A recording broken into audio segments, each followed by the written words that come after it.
All right, so this is our second session on the book of Habakkuk. Tonight we're going to talk about the Babylonians are coming, and we're going to cover verses 5 through 17, verse by verse. And let's go ahead and go to the review of the first session. So we did an introduction, and we examined the historical context of the book, what was happening in the book, and we saw that the Babylonians were being raised up. King Jehoiakim was very wicked and evil. He was the Bible-burning king, and he introduced a lot of wickedness into the country, and that's what it mentions there in verse 4 of Habakkuk, that the wicked were completely surrounding the righteous. We also gave an overview of all three chapters to see what was happening in the whole book. And it's an extremely powerful book and very relevant for today. And he got I call it a heavy revy, right? Because he had a burden. It was an oracle. That was the first word there, the burden that he had. And some translations say oracle, but it's the Hebrew word for burden. And so it was this heavy revelation that he got from God. And this revelation really does reveal God's character and His dealings with His people in a very, very profound way. And this book the first chapter is actually quite difficult the message is not difficult to interpret. What's difficult is to accept the truth that it's saying. And so tonight, you're going to hear a hard word because that's what he got. But it's going to get really good in the next chapter, and then it's going to get really powerful in the last chapter. So he is totally distressed and in despair because it appeared from his view that God was doing nothing about all the evil and the violence in the land. It seemed like God was he just folded his hands and said nothing. Why was God allowing all this to happen? Why were the wicked allowed to prosper? How come evil was prevailing? Why was justice not happening? Why did it seem like even God's law was powerless? Why? He was just troubled by these things. And I want to tell you that Habakkuk is not a man of weak faith. He's very powerful in faith. He's a prophet of God. But he is like they say, he had a troubled faith. He was perplexed in his faith. And he could not reconcile what was happening with the nature of God. That was his real problem, was he couldn't figure out, why is this happening, and I know God to be this way. So that was our first session, and he was filled with questions, and he's going to have a lot more questions for God. After God speaks, he's going to have a whole bunch more questions. And so I want to begin now. Before we start with verse 5, I want to go to the New Testament because the Apostle Paul quotes Habakkuk in the book of Acts. And let's go to Acts chapter 13. And I'm only going to read a small section of it. It'd be good to read the whole chapter, but Paul is on his first missionary journey with Barnabas, and John Mark has left him, and they go to this synagogue, and they sit in the back. And the synagogue ruler said, "Hey, if you guys have a word of exhortation for these Jewish people, come on up." And so Paul got up there and started preaching in the synagogue. And he starts telling them about what God has done by Jesus dying on the cross, by him being raised up from the dead. So he's just witnessing to these Jews who don't know the Lord. He's witnessing to them about Jesus being the Messiah and telling them. And he's quoting Old Testament verse after Old Testament verse. If you look at verse 33, he quotes from the book of Psalm. And then verse 35, he quotes from the book of Psalm. And verse 34, he quotes from the book of Psalms. And lo and behold, in verse 41, he's going to quote from the book of Habakkuk. Is also in verse 47, he's going to quote from the book of Isaiah. And what he's doing is he's taking Old Testament prophecies about Jesus and he's applying them and say, hey guys, this person is Jesus, he's the Messiah. And so let's look here at Acts 13, verse 36. He says, "For David, after he had served his own generation by the will of God, he fell asleep. He died. He was buried with his fathers, and he saw corruption. But he," speaking about Jesus, "whom God raised up, saw no corruption. Therefore, let it be known to you, brethren, that through this man is preached to you the forgiveness of sins, and by him everyone who believes is justified from all the things from which you could not be justified by the law of Moses." So here he is, right in the middle of a Jewish synagogue, boldly proclaiming Jesus as the Messiah. And notice what he says to them. He's talking to these Jews and he's telling them, beware, I'm warning you. I'm warning you. Therefore, lest what has been spoken in the prophets comes upon you. And he quotes from Habakkuk chapter 1, verse 5, which is where we're going to start. So he holds, "Behold, you despisers, marvel and perish. I'm going to work a work in your days, a work which you will by no means believe, though one were to declare it to you." So he's telling them right there, I'm telling you something that's happening right now, that God is doing with Jesus Christ. It's happening right now in your days, and you're not even going to believe it if I tell you. So when the Jews, verse 42, went out of the synagogue, the Gentiles begged that these words might be preached to them the next Sabbath. So isn't it interesting? The Jews are going to end up rejecting Jesus, but these Gentiles are begging for more. Now when the congregation had broken up, many of the Jews and devout proselytes followed Paul and Barnabas, who, speaking to them, persuaded them to continue in the grace of God. But notice what happened. On the next Sabbath, almost the whole city came out to hear the word of the Lord. But when the Jews saw the multitudes, they were filled with envy and contradicting and blaspheming. They opposed the things spoken by Paul. So all of a sudden, these Jews, Paul warned them, you guys aren't going to believe it. And sure enough, they started coming against him. Then Paul and Barnabas grew bold and said, it was necessary that the word of God should be spoken to you first. But since you reject it and judge yourselves unworthy of eternal life, behold, we're turning to the Gentiles. For so the Lord commanded us, I have set you as a light to the Gentiles, that you should be for salvation to the ends of the earth. Now when the Gentiles heard this, they were glad and glorified the word of the Lord, and as many as have been appointed to eternal life believed. And so the word of the Lord was being spread throughout all the region. So, isn't it amazing? Paul quotes from Habakkuk, tells them, you guys better listen to this word right now that I'm giving you right at this time. And sure enough, they ended up doing exactly what that word said, that they were going to reject the Lord, reject the things of the Lord. And now the Gentiles are going to hear the word of the Lord and they're going to accept the things of God. So let's go now to Habakkuk chapter 1, verse 5, and let's read down to verse 17. So the verse that Paul quoted was verse 5 here. He quoted this verse using the Greek Septuagint version. That's what was available to him, was the Greek version. So it's a little, the wording is just a little bit different, but nevertheless he was saying this. So in verses 2 through 4, Habakkuk is speaking. He's crying out to God. How long? Why? Why is all this happening to us? And now verse 5, God's going to speak. God's going to answer him.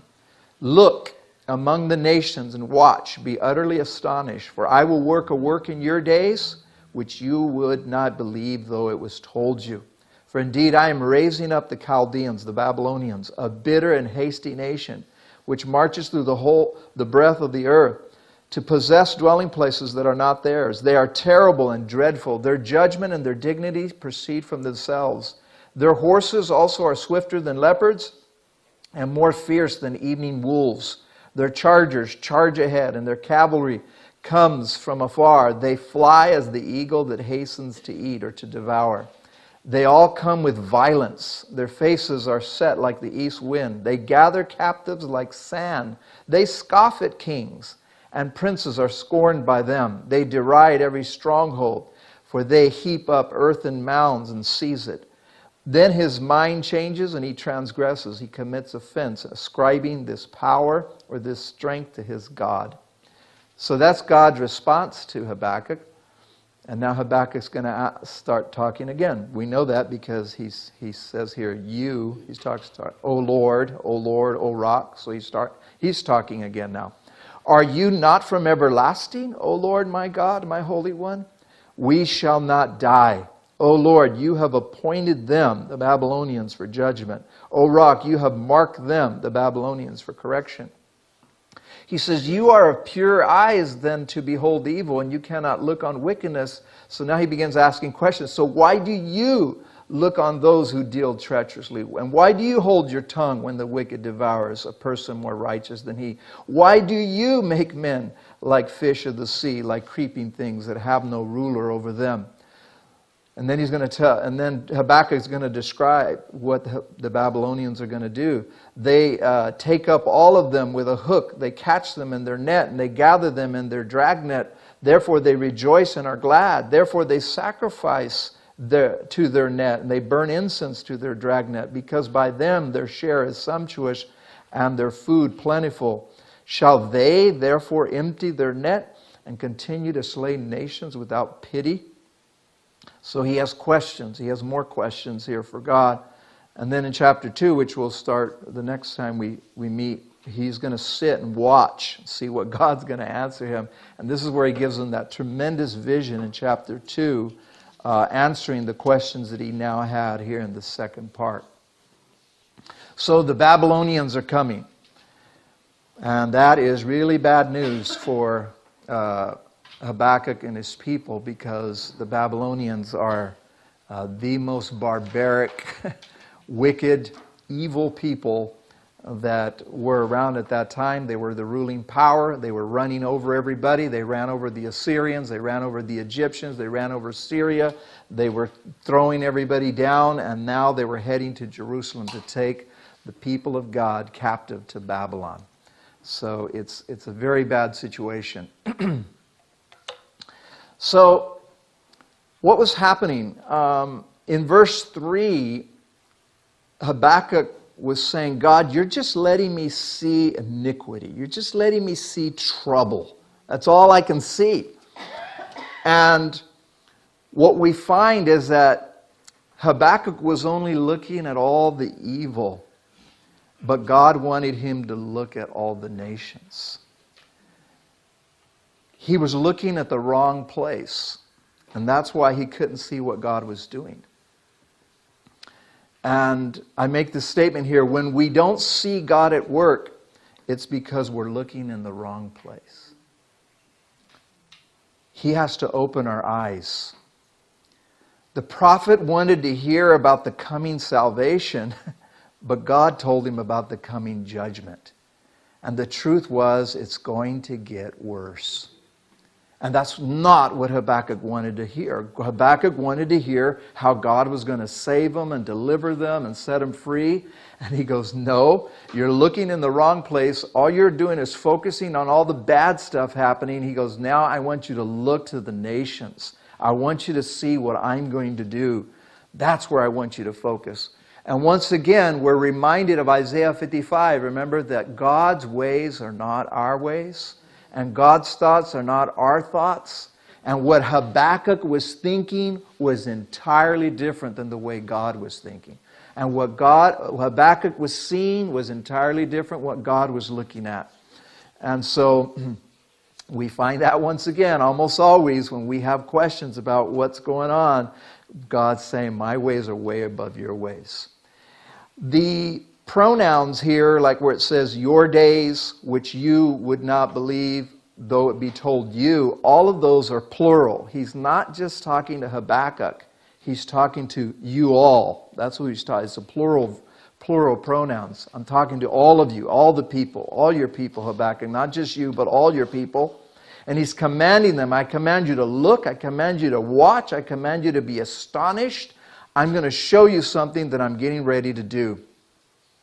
And Dr. Lloyd Jones says that God sometimes gives unexpected answers to our prayers.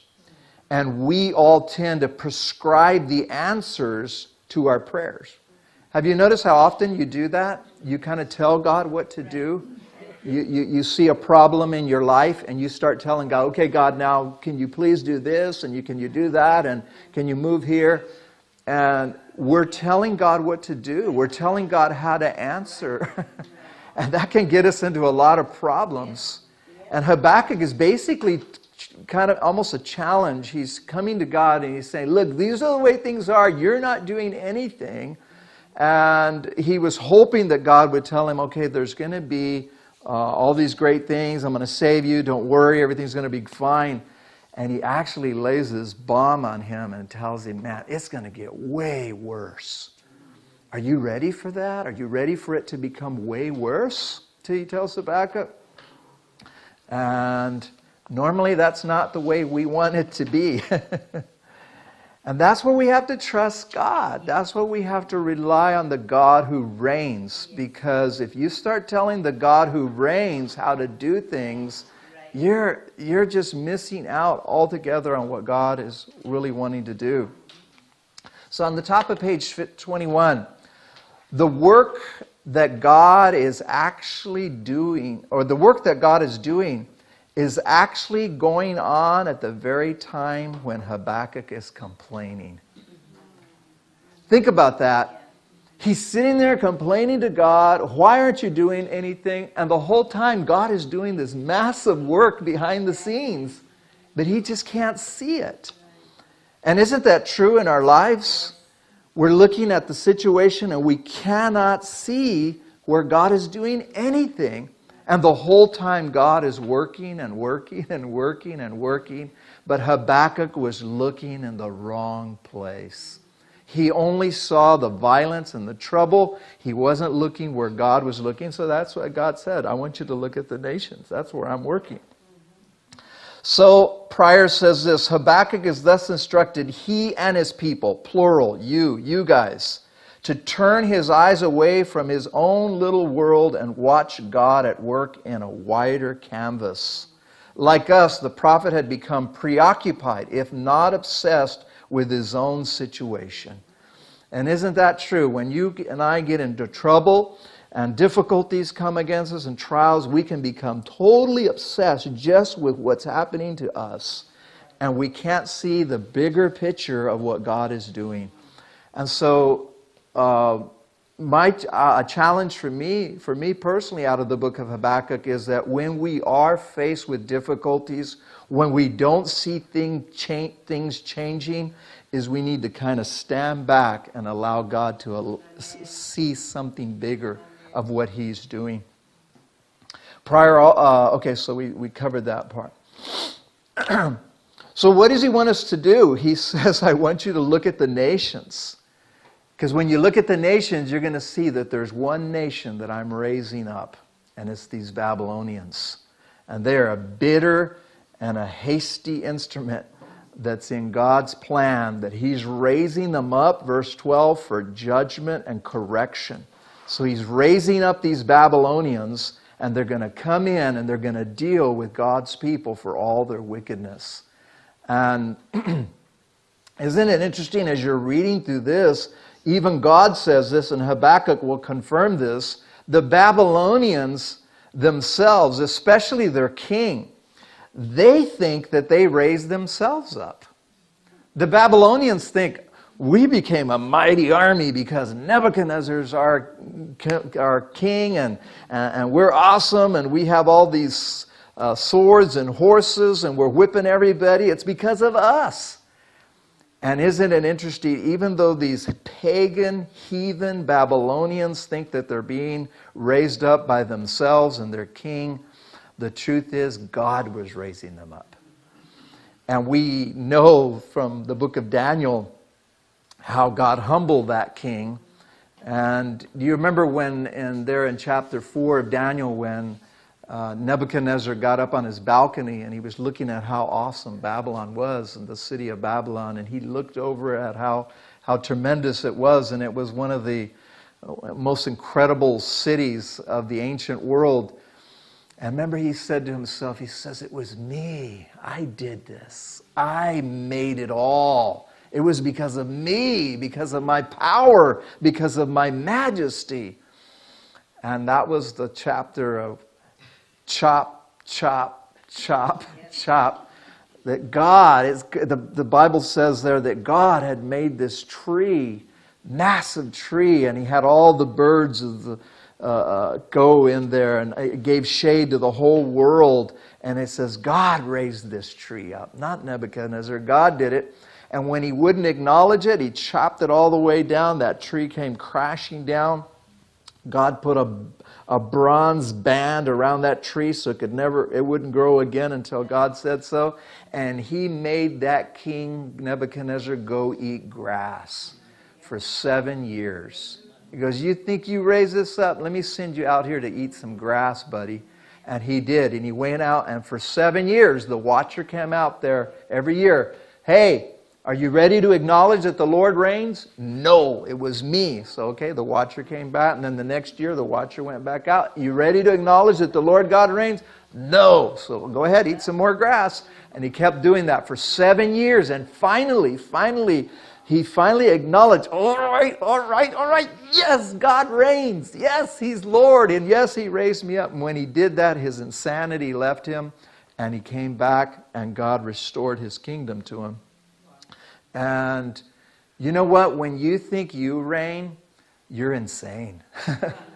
When you think you're in charge, and it's because of you, and it's because of me that we have this great thing of anything in our life, you're insane. The only reason we have what we have is because God has given it to us. In everything. You know, I think about that a lot nowadays. I could be here today and gone tomorrow. God can raise up another pastor, another person, anyone else, and that's true for all of us here. God can raise up anybody He wants, and He could bring anybody else in. And the minute we think it's us doing it, we are in trouble.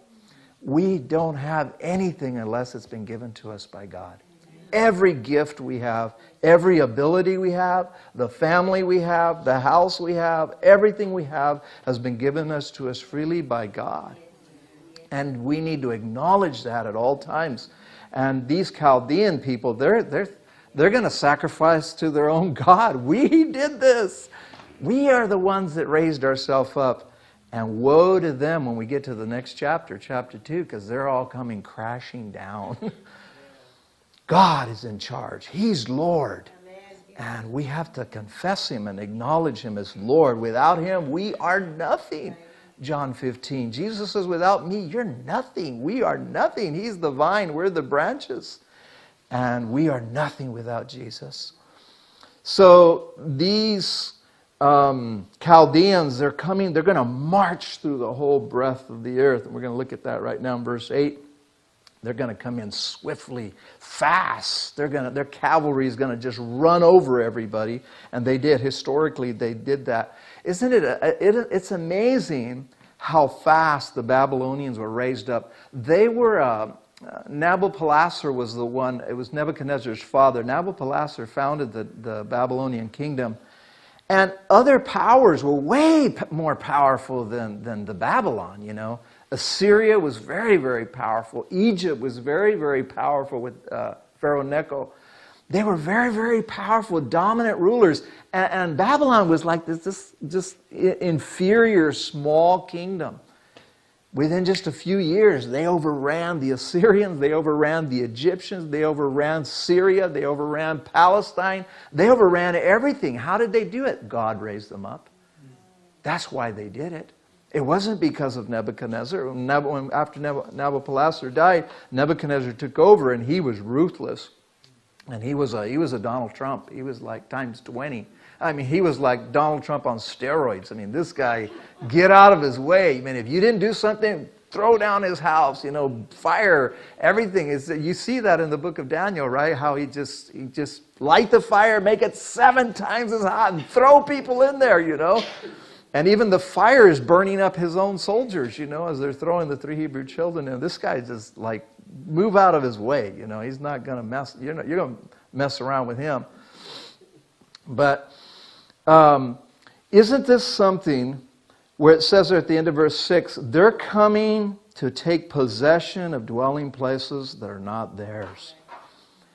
And You guys know during the time of Joshua, the Israelites went and they dispossessed the Canaanites that were living in the promised land, right? They took over for them there, and the Israelites began possess the promised land.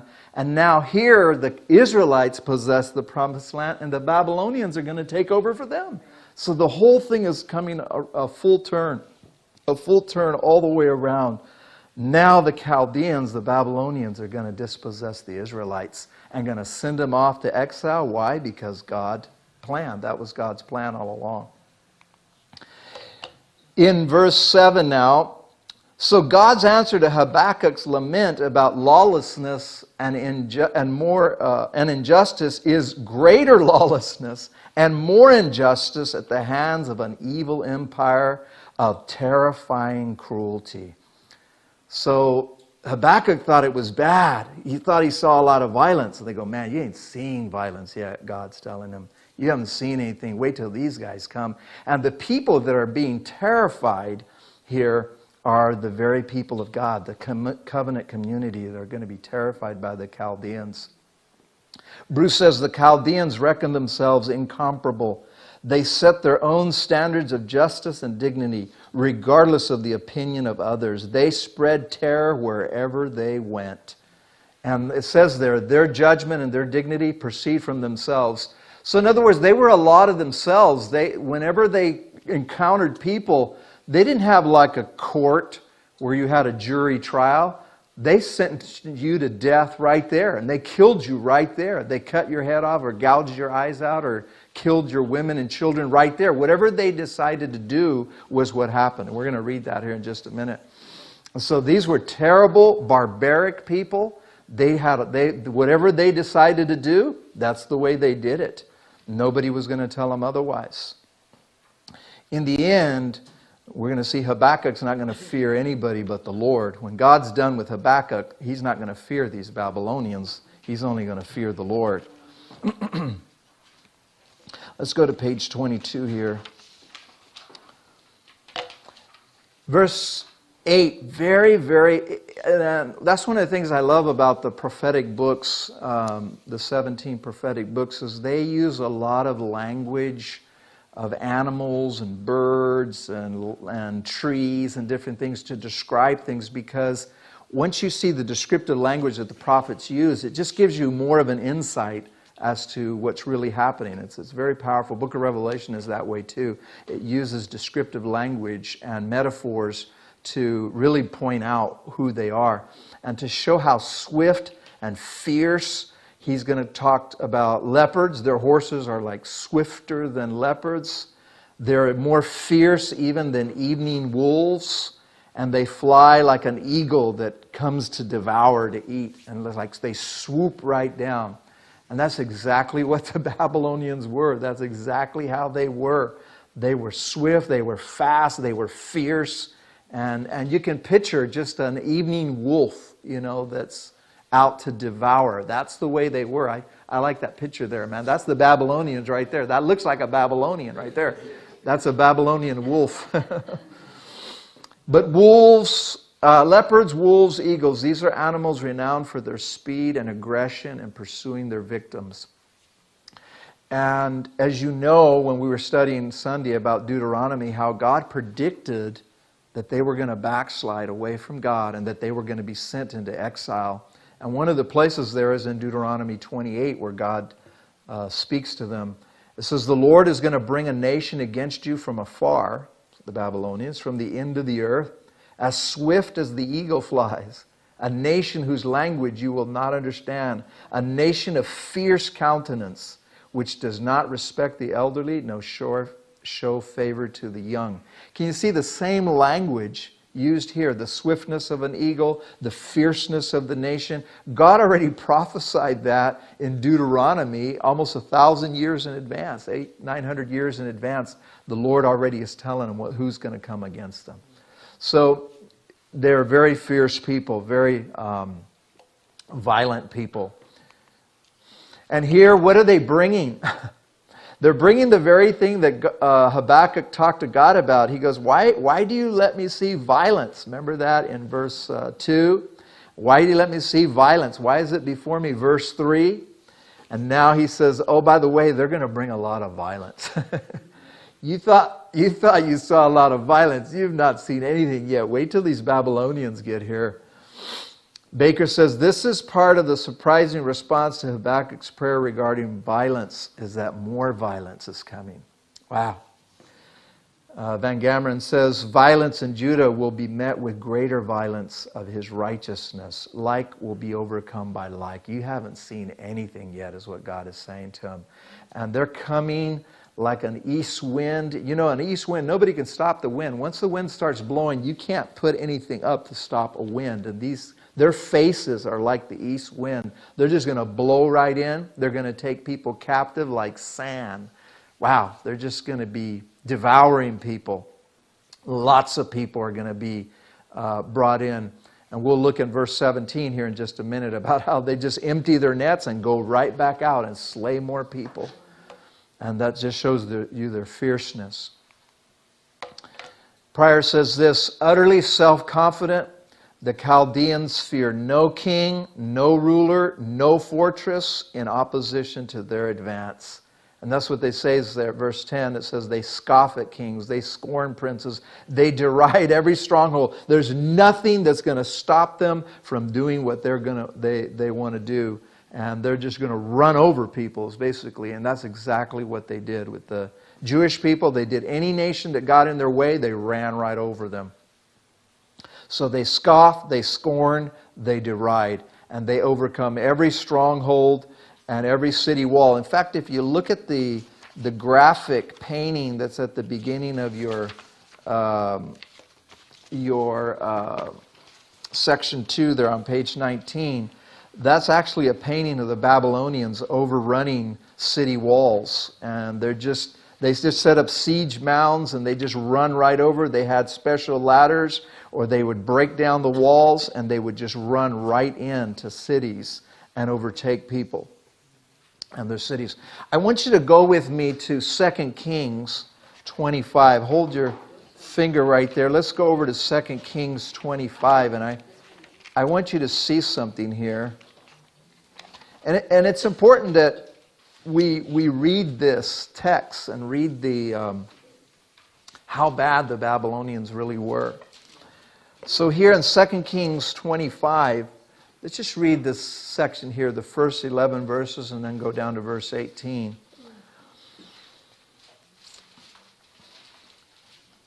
2 Kings 25 and verses 1 through 11. Now it came to pass in the 9th year of his reign, in the 10th month, on the 10th day of the month, that Nebuchadnezzar, king of Babylon, and all of his army came against Jerusalem and encamped against it. Exactly what Habakkuk prophesied, God prophesied it was going to happen, it's now happening right here. This is real live history now. And they built a siege wall against it all around. So the city was besieged until the 11th year of King Zedekiah. By the 9th day of the 4th month, the famine had become so severe in the city that there was no food for the people of the land. So they were starving. They starved the people in there. Then the city wall was broken through, and all the men of war fled at night by way of the gates between two walls, which was by the king's gate, even though the Chaldeans were still encamped all around against the city, and the king went by way of the plain. So the king thought, Zedekiah thought he could escape, and his officers could escape. It says, but the army of the Chaldeans pursued the king, and they overtook him in the plains of Jericho. All of his army was scattered from him. So they took the king, notice this, they took King Zedekiah of Judah. They brought him up to the king of Babylon at Riblah, the city of Riblah, and they pronounced judgment on him. See, they just do whatever they want to do. Their judgment is whatever they decide. What did they do? Then they killed the sons of Zedekiah before his eyes, and then they put out the eyes of Zedekiah. So they gouged his eyes out. They bound him with bronze fetters or chains, and they took him to Babylon. And then in the 5th month, on the 7th day of the month, which was the 19th year of King Nebuchadnezzar, king of Babylon, Nebuzaradan, the captain of the guard, a servant of the king of Babylon, came to Jerusalem. He burned the house of the Lord and the house of the king, all the houses of Jerusalem, That is, all the houses of the great, he burned them with fire. And all the army of the Chaldeans who were with the captain of the guard broke down the walls of Jerusalem all around. Then Nebuzaradan, the captain of the guard, carried away captive the rest of the people who remained in the city and the defectors who had deserted to the king of Babylon with the rest of the multitude. Are you seeing all the words, captives, all the fierceness and how the evil that they're doing against God's people here and sending them off to Babylonian captivity? Go down to verse 18. And the captain of the guard took Seraiah, the chief priest, and Zephaniah, the second priest, and the 3 doorkeepers. He also took out of the city an officer who had charge of the men of war, 5 men of the king's closest associates who were found in the city, and the chief recruiting officer of the army who mustered the people of the land, and 60 men of the people of the land who were found in the city. So Nebuzaradan, the captain of the guard, took these and he brought them to the king of Babylon at Riblah. So there he goes again. He's taking people over there. What do you want me to do with them? Then the king of Babylon struck them and put them to death at Riblah in the land of Hamath. Thus Judah was carried away captive from its own land. So this shows you again how terrible these Babylonians were. And not what Habakkuk wanted to hear. How fierce and mean these people were. Now, let's go to the top of page 23 of your notes. Verse 11, different translations give different wording here. And I'm going to use the NLT here. It says, they sweep past like the wind and are gone, but they are deeply guilty, for their own strength is their God. So again, they see themselves powerful, that nobody can stop them. And Bruckner says, Babylon has brute force that enables them to laugh at kings and fortified cities. Not only do they have this power, they actually worship it. This strength is their God. Brown says, God's sovereign work extends even to those who are utterly convinced they operate on their own. Lloyd Jones says, the Chaldeans completely failed to realize that they were being used by God and imputed all their success to their own God. Isn't that amazing? God is using them as a means of judgment and correction against Judah, and they think it's all because of them. That I'm the one doing all of this. And God says, no, I'm actually the one raising you up. Unbelievable as it may seem, this instrument of the Almighty for judgment on His own people now exalts itself to the level of deity. And that's what's going to bother Habakkuk so much, is that these people that are just pagan, idolatrous, wicked, fierce people are the very people God is using. And why? Why is that? That's what was bothering him. Pryor says, they made up their own rules. Chief among them was the belief that might makes right. They despised the very notion of accountability. They regarded themselves as answerable to no one or nobody. They justified their actions, if they ever needed to do so, by attributing both their goals and their successes to their great god Marduk. Now, that was kind of an ugly scene. God is telling Habakkuk what these Babylonians are going to do. And, of course, everything is getting worse. And so now God's done talking, and so Habakkuk's going to start talking here in verse 12. And he's addressing him as you. Verse 12, you. Verse 13, you. Why do you? Verse 14, why do you make men like this? And so Habakkuk now, after God answers him, he's just filled with more questions. If God told you everything that He was doing with your situation, I believe you and I wouldn't be able to handle it. It would just fill us with a whole bunch more questions. And so it's better to let God be God. But he couldn't accept it. He couldn't accept what was happening. He was seeing what was happening, And he knew who God was, and they just weren't matching. Things were not matching for him. So right away he starts talking now, and he's going to talk all the way from verse 12 all the way to chapter 2, verse 1, the first verse of chapter 2, verse 1. And then finally he's going to be quiet, and he goes, I'm going to let God answer me, and I'm going to see what he's going to say to me. And then God's going to start speaking in verse 2 all the way through to verse 20. So God's going to take all of the next chapter, verses 2 all the way through 20, to answer these questions that Habakkuk has. So that's going to be coming down the road here. So he starts talking again. We know that it's him because here he says, O Lord, O rock. He did not like what God gave him as an answer. He's just crying out to God. Started out that way in verse 2. Oh Lord, how long? Now he's, oh Lord, oh rock. Now he's really in a lot of pain. He doesn't understand this. But he has to go back now to, hey, wait a minute. I got to call a timeout here.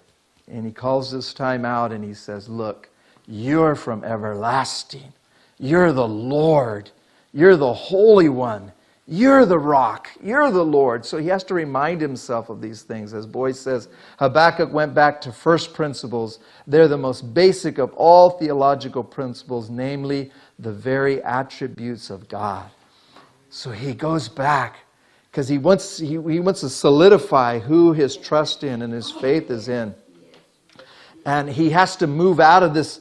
You know, you have to move out of this temporary situation that's happening right now in Judah and look at the eternal plan of God, the eternal nature of God. Wait a minute. God is eternal. He's everlasting. He knew we were going to be in this situation. So he has to back up and look at that. And so no matter what happens, he says, you're my God. You're my Holy One. And I just word it this way. I may be losing it, but I'm not losing you. I'm not going to let go of you. You're my God. You're my Holy One. And then I love it. He says, we're not going to die. Because you're holy, because you're everlasting, it's not going to be the end of us. And so Pryor says, my God, when we are driven to our knees by pressures external and internal similar to those faced by Habakkuk, we need to examine afresh what God really means to us and who He is to us. We got to go back to that. When we just don't know what's going on, we don't understand it, it's just not working out. It's not the way we were taught. And we just are having trouble understanding what God is doing. We just have to go back to who God is. His eternal nature. Oh, was I behind? Sorry. The video will catch up to me, right? Top of page 24. So, Yahweh is their God, therefore it's impossible that they should perish. Instead of serving as an instrument of annihilation, the enemy is being raised up by God against Israel. It must function as a divine tool for justice and rebuke. So that's what God is doing. You see that in verse 2. He says, you have appointed them. You have marked them out. This is why God has raised up these Babylonians. It's for judgment. It's for correction. It's to deal with all the wickedness in His people. That's why God is doing it. And it's God doing it, not the devil. God is doing this. God is raising them up. God is marking them out. He's going to use them as a rod of correction against His people. Boyce says, what must the Babylonian invasion be? The answer is, it must be a tool in God's hands for the correction and the purification of His people. So it's what God is going to do. It's not, He's raising them up. He's trying to make sense of everything that's happening. He says, God is doing this. He's raising them up. And I want to emphasize that. God appointed this.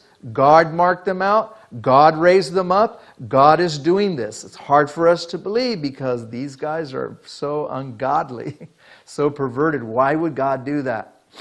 So that's where verse 13, 14, that's the heart of this first chapter.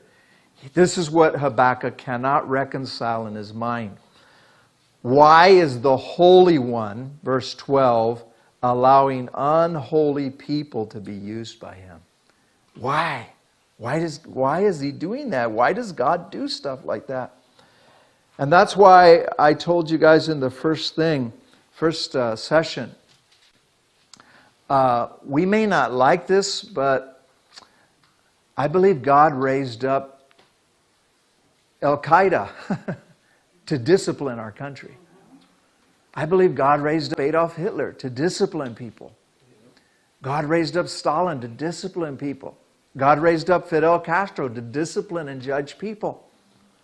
And remember when Israel wanted a king, they didn't want God to be king. They go, okay, you want a king? I'm going to give you a king, but here's what he's going to do to you.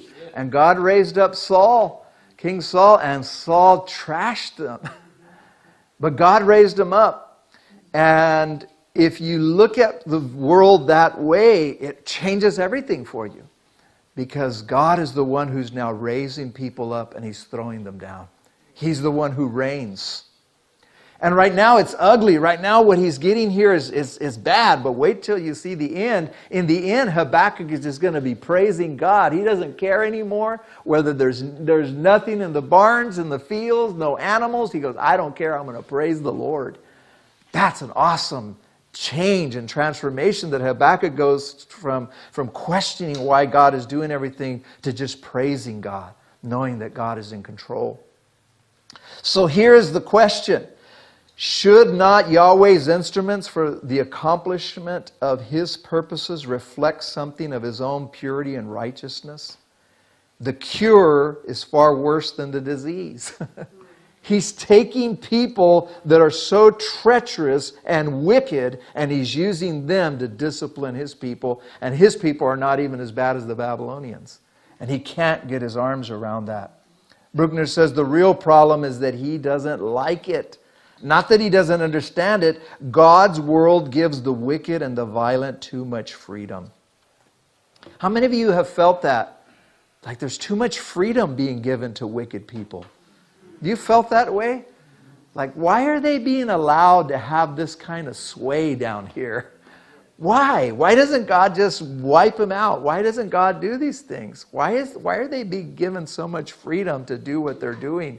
Why doesn't God wipe them out? And why do the righteous people suffer and the wicked people seem to have all this freedom?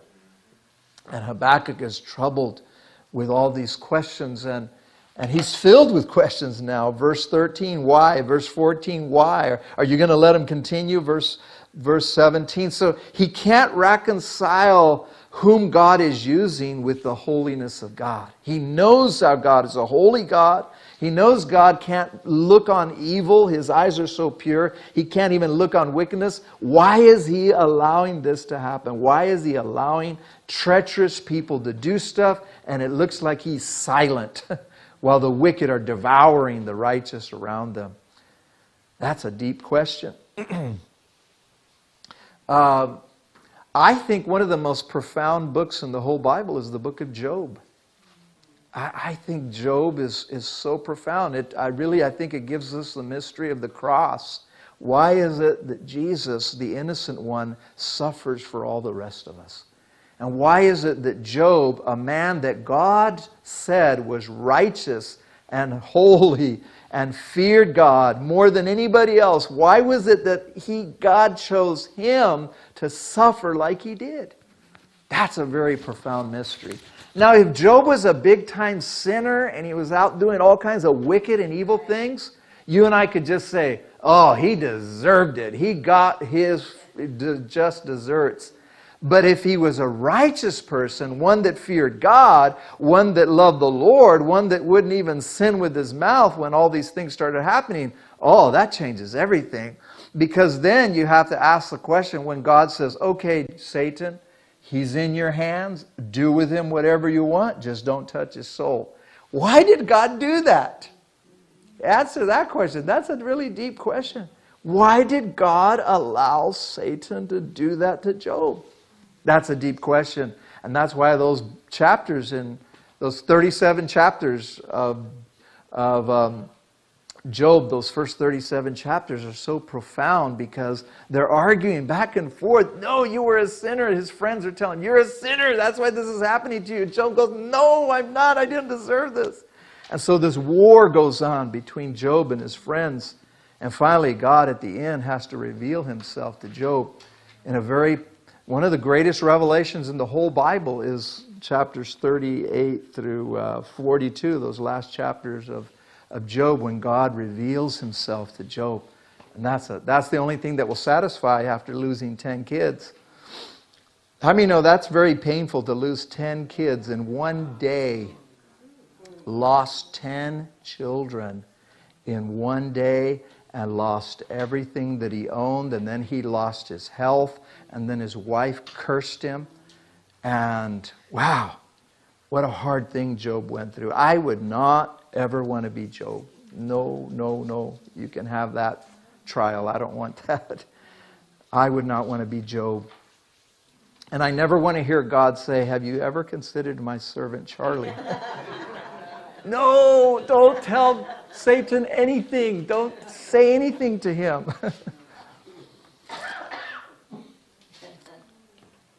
What's bothering Habakkuk here in verse 13 is that it appears that God is holding his tongue. He's silent while the wicked are doing all this stuff. He says, you're holding your... He goes, why are you looking on those who deal treacherously? Why are you holding your tongue when the wicked man is devouring people even more righteous than he? That's bothering him. Boyce says, isn't it wrong for God to exalt such a wicked people? Is this not actually an endorsement of evil? Why doesn't he stop it? Wait. Hold on just a minute, Boyce says. I understand why you are judging us. We deserve this. But what I cannot understand is how you can use the Babylonians as the agents of these judgments, because they're even more wicked than we are. That's what's troubling him. It's not just the wickedness of the Babylonians, but it's the holiness of God. Why is God, who is holy, allowing this to take place? Man, that troubles him a lot. And then he says, verse 14, why do you make men like the fish of the sea, like creeping things that have no ruler over them? So from here on, he's going to talk about how the Babylonians, that's why he's using they, verse 15, they rejoice, they sacrifice, they empty their nets, they slay the nations. So Habakkuk is now going to use this metaphor of a fisherman who's out at sea. He's got this net and he's gathering all these fish in, gathering all these people in, and then he empties his net and he goes out and he gets more people. So it's a perfect metaphor to use for how the Babylonians are treating all these people, including the people of God. And Habakkuk says, you're going to let them do this? You're going to just let them continue to do this? You're going to just let the Babylonians run over people and kill people and brutalize people and send people into captivity? That's what's bothering him. And the point is that he's telling God, why are you doing this? Do you see that in verse 14? Why do you make men like fish? It's you. You're the one, Lord. Why? Verse 13. Why do you look on this? Why are you holding your tongue? Why are you making people like this? So Habakkuk his complaint is with God. He's dealing with God here. It's not just the badness of the Babylonians. It's the goodness of God that he's struggling with. Why is God allowing this to happen? And that's what we're going to see now here in verses 15 through and following. Habakkuk is shocked. How can God be involved with such an evil people? How can God associate with this devil of a nation? And now he's going to use these metaphors of fishermen and fish and hooks and nets. And this is going to be a great description of what actually happens with people who would confront these Babylonians. And Robertson says this, perhaps the most repulsive element of the entire picture is the fiendish gloating of the Chaldeans. They gleefully inflict these humiliating brutalities on their victims. And you guys know from the history, even recent world history, how people just gloat over and rejoice over terrible brutalities and stuff that happen to people. When 9/11 happened and the towers came down and all those people were killed here in America, almost 3,000 people died in one day here in America. The Palestinians were celebrating over there in their country. They were celebrating what was happening to these people. And that's what these people are doing here in verse 15. They rejoice and they're glad in their barbaric activities. And you guys remember when we were studying the book of Jonah, we talked about how barbaric the Assyrians were. And the Babylonians learned how to be barbaric from the Assyrians. They took some of their ways that they treated people. The Babylonians got it from the Assyrians. The Assyrians were the worst, most torturous, evil people you could imagine. And one of the things that the Assyrians used to do was they would put hooks with rings in people's lower lip, and they would tie them all together like that with chains and put them in a single file. And when they wanted to get them going, they'd yank on that thing like that. And it just would yank on people like that. You know? And we saw at that time how terrible those Assyrian people were and all the barbaric things. And world history has also proved it out. And even all the paintings that they have there that they found of the Assyrians. In fact, this is one of them where it shows them gouging a guy's eyes out with a spear, and then they got the hook with the rings on people's lips where they yank on it to get people to submit, and they would torture people in the worst kind of way. So when God told Jonah, I want you to go over there to these people, that's why he ran, remember? Because he said, God's going to show these people mercy? No way, I'm getting out of here. I don't want to even be here. And that's why he ran, was not just the wickedness of those people. He ran because God was going to show mercy to these barbaric people if they repented. And Jonah knew that. That's why he ran. But isn't that amazing that God showed mercy to these people and they all repented and God accepted their repentance? And he didn't destroy them. And a lot of times we look at people and we're mad at them. We don't like them at all. And God showed mercy to these people. But the Babylonians were very, very cruel people. Robertson says this, not just figuratively, but literally, they carried on the Assyrian tradition of driving a hook through the sensitive lower lip of their captives and stringing them together in a single file. In such a diabolical method, they enforced docility. At least the Chaldeans showed impartiality in their cruelty. Every single one of their captives was to be favored with a hook, according to Habakkuk. These people put that in, and they pulled you and made you submit to what they wanted to do. So they caught people in their net, and now they're worshiping the net. They're catching people in their dragnet, and they're burning incense to the dragnet. The very weapons and the very things that they are using to destroy people, they idolize. The Babylonians are fishermen's net. For the Babylonians, the fisherman's net was a symbol of military power. They worshipped the tool that was the means of their wealth taken from other cities and towns. And one translation of the end of verse 16, the NLT says, these nets are the gods who have made us rich. That's what they're saying. And again, Habakkuk is troubled. Why are you, Lord, a holy God, allowing these people, they're even taking their military weapons and turning them into gods that they worship? Why are you using these people? Pryor says, like so many prosperous nations before, since they attributed their success to their own strength and skills. They saw wealth as the legitimate reward for enterprise and effort. The more they acquired, the more they wanted. Many of you here, you guys are veterans, and I'm a veteran, and I enjoyed my time in the military. But I'd have to say that the United States, we're coming very close to idolizing our military power. And we're making that the source of our strength. And truthfully, the source of our strength of our country is God. It's not our military power. And no matter how powerful we get, if we don't attribute our success to God, and we attribute our protection and our prosperity to our military and how powerful we are, we're going to go down, because that becomes a source of pride for us. I pray that we don't go that way. Robertson says this about the last verse: the relentlessness of the oppressor also causes him to tremble, the prophet to tremble.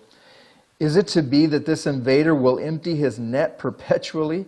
He turns his net upside down, dumps out the maimed humanity he has captured, and then without interruption goes forth to collect more victims? Is this determination to execute unending atrocities to continue without interruption forever? He never shows pity in the slaughtering of nations. Whole nations fall prey to his brutalities. And that's what it says there. It says that they go and empty their net, and then they go right back and go kill more people, kill more nations. And they do it without pity. They show no mercy with anybody. And again, you have to keep in mind, these are the people God is using. And Habakkuk can't handle that. Habakkuk can't accept that.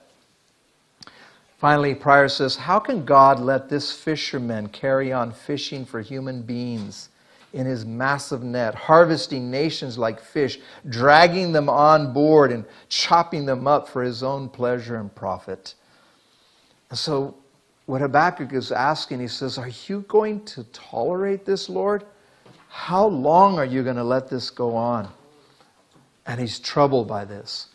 And so as we go into chapter 2, in our next session, he says, I'm going to stand and watch. I'm going to stand on the rampart. I'm going to watch, and I'm going to see what God's going to say to me. And notice what he says, I'm going to see what I will answer when I'm corrected. He realizes he's going to get corrected by God. He's already aware of this. So now in chapter 2, he's going to show what he's going to do to the Babylonians. Now he's going to show what he's got planned for all of this. Not only is he going to discipline his people, he's also going to deal now with the Babylonians. And that's going to take all of chapter 2 to answer Habakkuk's questions. So, all right, so we're going to stop right there, and we'll pick up the next time we meet, starting with chapter 2. We're going to go through the first 10 verses in our third session. All right, any questions?